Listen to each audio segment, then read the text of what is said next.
Welcome back to the Real Crime Diary, Daily Dose of Crime. I'm your host, Sean Dupree. Today, we're diving into Day 5 of the Delphi murders trial. Brace yourselves for a gripping episode as we unpack shocking autopsy details, crucial cell phone evidence, and a tense witness confrontation that had the courtroom on edge. Let's unravel the latest developments in this high-profile case.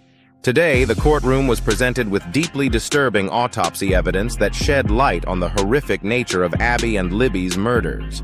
Dr. Roland Kaur, the coroner who performed the autopsies, provided graphic details that left many in the courtroom visibly shaken.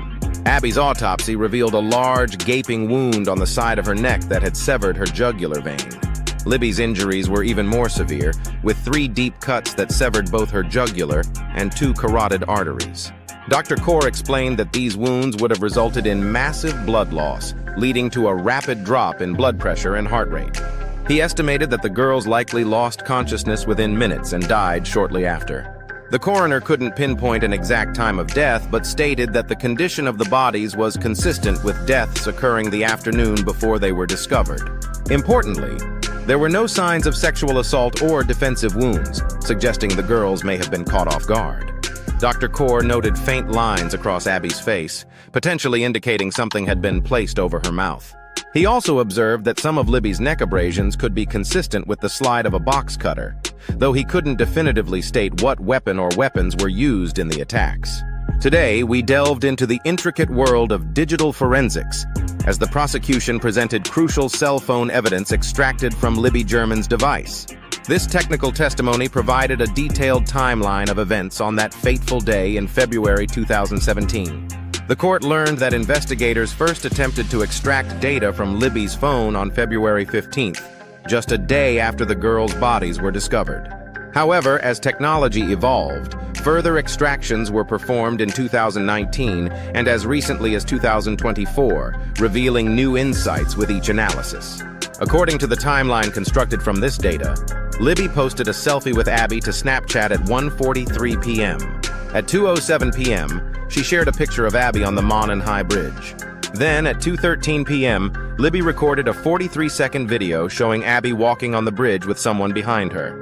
Intriguingly, the phone's movement stopped at 2:39 p.m. after an elevation change of about 20 feet. The last incoming text was at 4:06 p.m. from Libby's grandmother, urgently asking her to call.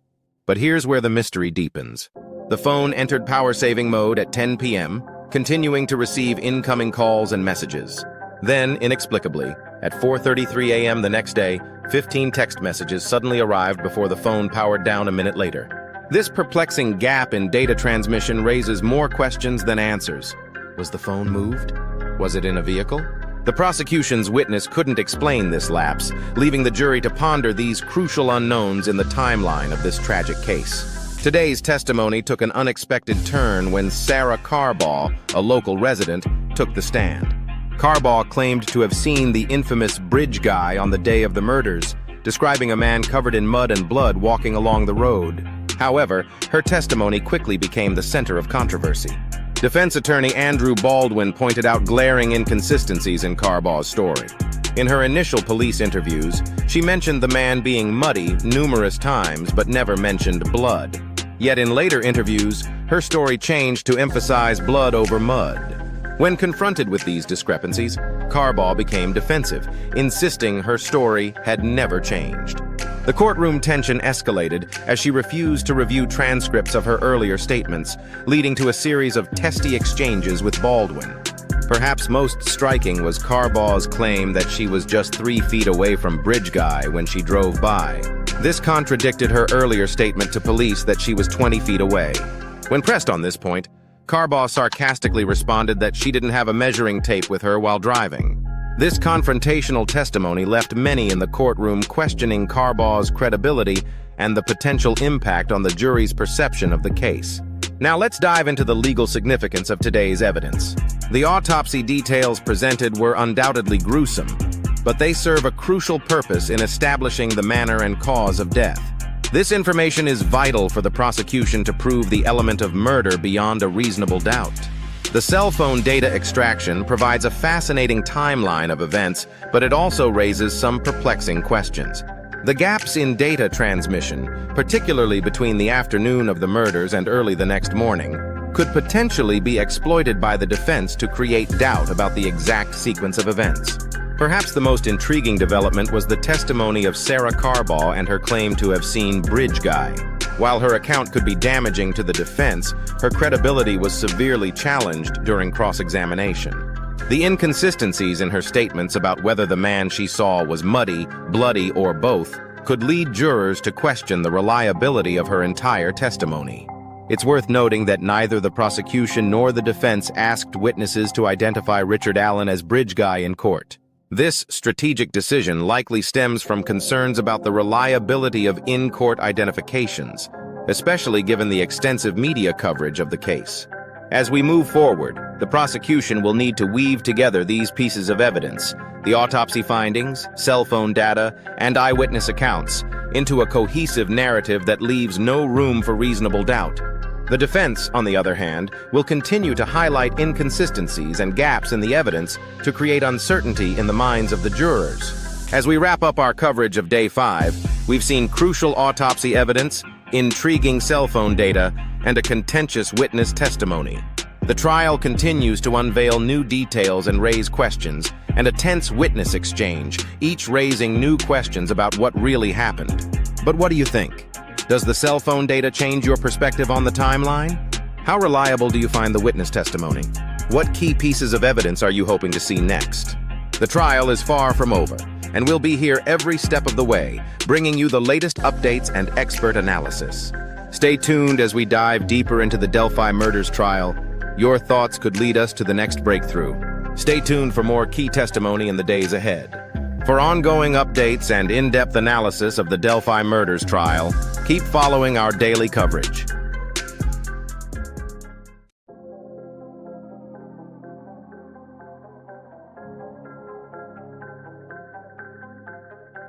Hey listeners, welcome back to the Real Crime Diary.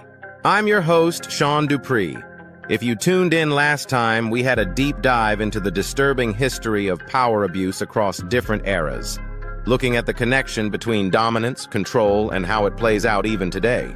We touched on scandals from the past and compared them with some modern-day examples, showing how these patterns of abuse, unfortunately, persist.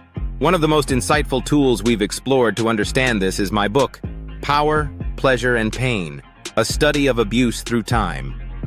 It's not just a historical account, but an interdisciplinary approach to understanding why this keeps happening.